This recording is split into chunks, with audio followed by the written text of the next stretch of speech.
What's up, guys? This is Cole South, and today I want to talk about developing a pre-flop strategy for 6-max PLO.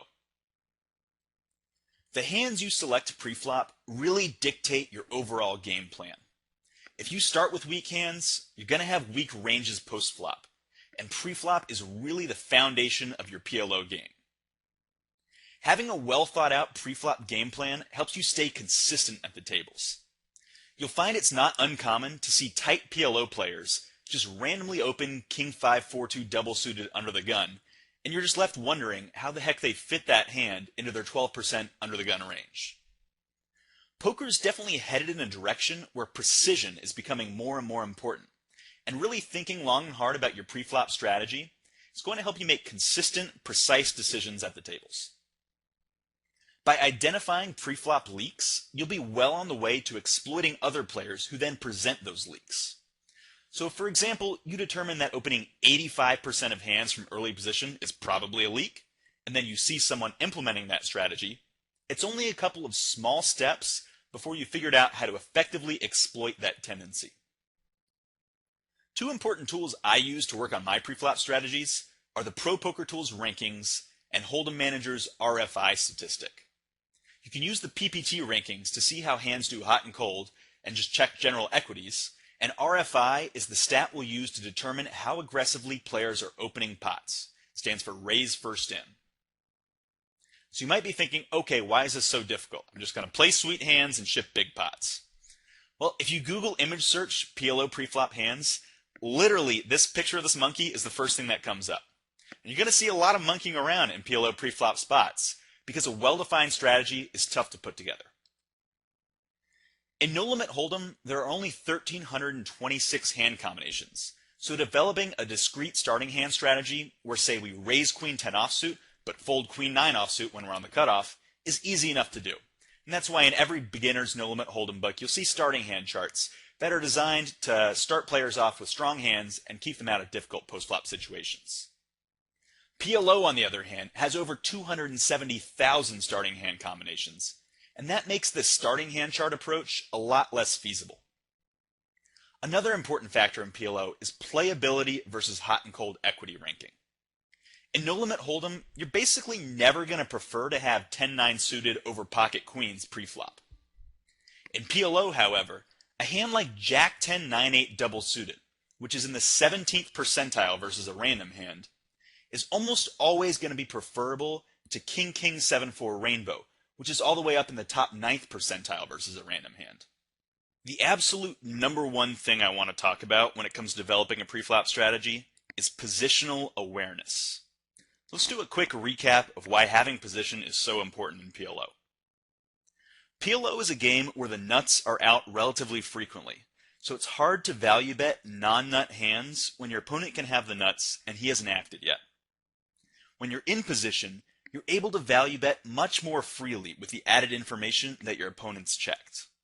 There's so many times in PLO where you just have a jack-high flush, and if you're out of position, you really can't value bet it. It's almost a bluff catcher. On the other hand, if you're in position and your opponent's checked, you frequently have a very profitable value bet. It's so rare for someone just to donk bet into you on all three streets, so having position pretty much lets you decide how many bets are going to go into the pot post-flop. When you have weak hands that want to see showdown, you can set the price of seeing the river to 1 or possibly 0 bets, depending on if your opponent leads into you on the turn. On the other hand, when your opponent's range is weak given the board, you can set an expensive price to show their hand down, and there's not much they can do about it. In general, having position is awesome because it allows you to decide who gets free cards and then helps you make more informed decisions after the flop. When I say we want to incorporate positional awareness into our preflop strategy, what I mean is that we want to think about position in all of our preflop decisions. We're going to have ranges that change based on our position at the table. Our overall plan is going to be to play tight up front and then loosen up as we get closer to the button. Let's go ahead and take a look at a couple of real-life example tables that should help illustrate this concept.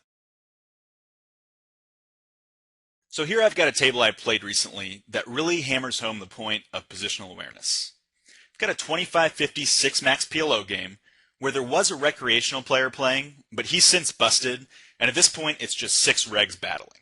So everybody at this table at this point plays poker for a living and has a decent idea of what they're doing, but they're either sitting because they think they have an edge, or are stuck and just want to gamble, or for whatever reason. And it's interesting the variety of preflop strategies we're going to find at this table.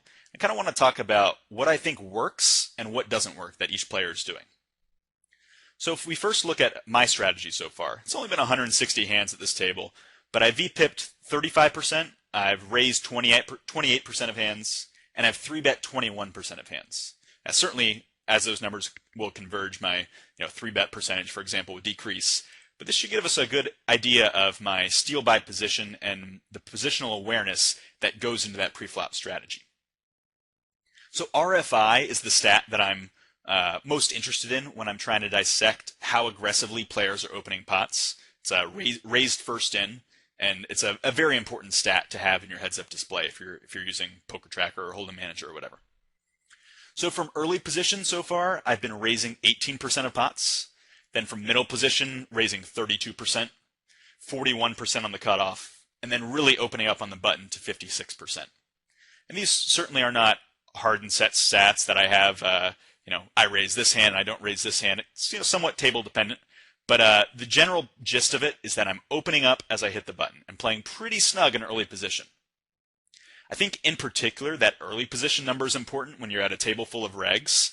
It's the type of thing where if the other players at the table don't have respect for your early position opens and they think you're opening 40 or 45% from early position, they're just going to pound on you so hard from the button and cut off when they're 3-betting you to where everything's going to be going against you in those pots if you're playing out of position in a big pot without the initiative, and if you're opening that wide with the worst hand. And you're really just going to get bled dry, particularly in non-showdown pots where you open ace-jack 10-6 with one suit to the 10, and then just have to, if you're calling the 3-bet and then check folding a ton of flops, you're really going to be bleeding chips there. So I like to stay pretty snug from early position in tough games, and that allows me to have strong ranges when I'm playing pots out of position, and to have a bigger portion of my range as hands that I can 4-bet.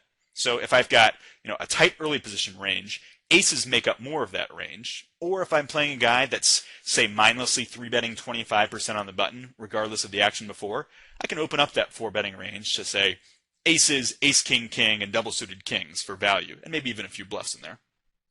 And that's going to make up enough of my early position range that I'm not going to be playing as many pots without the initiative out of position.